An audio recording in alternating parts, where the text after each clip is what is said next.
Hello friends, आप सभी का फिर से स्वागत है मेरे यूट्यूब चैनल अकाउंटिंग बैग में। आज के इस वीडियो में हम लिमिटेशंस ऑफ अकाउंटिंग के बारे में जानेंगे। तो आइए स्टार्ट करते हैं लिमिटेशंस ऑफ अकाउंटिंग से, जिसे डिसएडवांटेजेस ड्रॉबैक्स ऑफ अकाउंटिंग भी कहा जाता है। इसे समझने के लिए हमें इन पॉइंट्स की मदद लेनी होगी। First point is incomplete information. Second point is inexactness. Third point is showing valueless assets. Fourth point is manipulation. Fifth point is ignorance about the present value of business. Sixth point is maintaining secrecy. किसी भी business की assets, liabilities और profit या loss जानने के लिए accounting बहुत ही जरूरी होती है। पर हर चीज के दो पहलू होते हैं। किसी भी चीज के फायदे भी हैं और नुकसान भी। वैसे ही अकाउंटिंग के भी बहुत सारे फायदे भी हैं, लेकिन कुछ लिमिटेशंस भी है। अकाउंटिंग इंफॉर्मेशन 100% एक्यूरेट है ऐसा हम नहीं कह सकते। First point, incomplete information. किसी भी बिजनेस के अकाउंटिंग सिस्टम में वही ट्रांजैक्शन रिकॉर्ड किए जाते हैं जो फाइनेंशियल नेचर के होते हैं, मतलब जो मनी से रिलेटेड होते हैं। नॉन फाइनेंशियल ट्रांजैक्शंस को रिकॉर्ड नहीं किया जाता। यही अकाउंटिंग का सबसे बड़ा ड्रॉबैक है, क्योंकि बिजनेस में फाइनेंशियल व नॉन फाइनेंशियल ट्रांजैक्शन दोनों होते हैं। कुछ इंपॉर्टेंट इंफॉर्मेशन जैसे कि changes in economical and political situation, government policies, market competition, change in consumer preferences etcetera, ये रिकॉर्ड नहीं किए जाते हैं, जबकि ये सभी फाइनेंशियल साउंडनेस को किसी न किसी तरह से अफेक्ट करते हैं। Second point, इनएग्जैक्टनेस। अकाउंटिंग की मदद से बिजनेस के रियल और एस्टिमेट्स के बेसिस पर प्रॉफिट या लॉस कैलकुलेट होता है। हर बिजनेस अपनी चॉइसेस के हिसाब से मेथड्स सिलेक्ट करते हैं।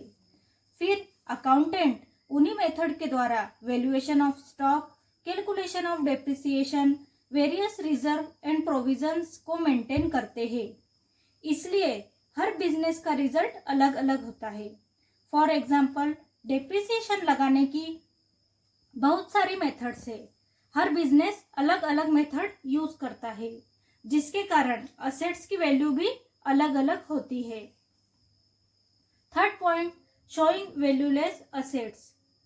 बिजनेस में ऐसी बहुत सारी असेट्स होती है जिनकी रियल वैल्यू नहीं होती है, लेकिन फिर भी उन्हें बैलेंस शीट में लिखा जाता है, जैसे goodwill, patents, discounts on share etcetera.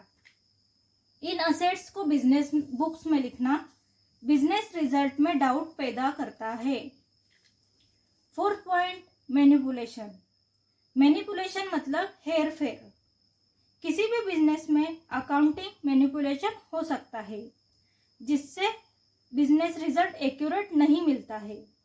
Accounting result उन इंफॉर्मेशन डिपेंड या बेस्ड होता है जो कि अकाउंटेंट व मैनेजमेंट द्वारा दिए जाते हैं। मैनेजमेंट अपना पॉइंट ऑफ व्यू प्रूव करने के लिए बिजनेस ट्रांजैक्शन में हेरफेर कर सकते हैं, जैसे कुछ अकाउंट्स को रिमूव करना या असेट्स की वैल्यूज को इंक्रीज या डिक्रीज करना। किसी अकाउंट की अमाउंट को कम या ज्यादा लिखना भी एक मैनिपुलेशन का एग्जाम्पल है। फिफ्थ पॉइंट है ignorance about the present value of business.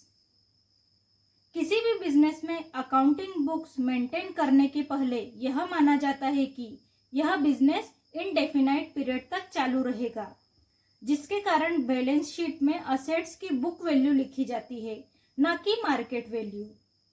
कभी कभी कुछ असेट्स की मार्केट वैल्यू 0 भी हो जाती है, जबकि हम उसकी बुक वैल्यू लिखते हैं, जिसके कारण बिजनेस की एक्चुअल वैल्यू का पता नहीं चल पाता है।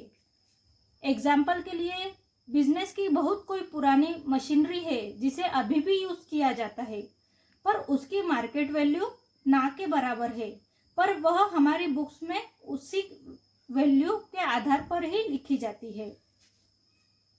Sixth point, maintaining secrecy.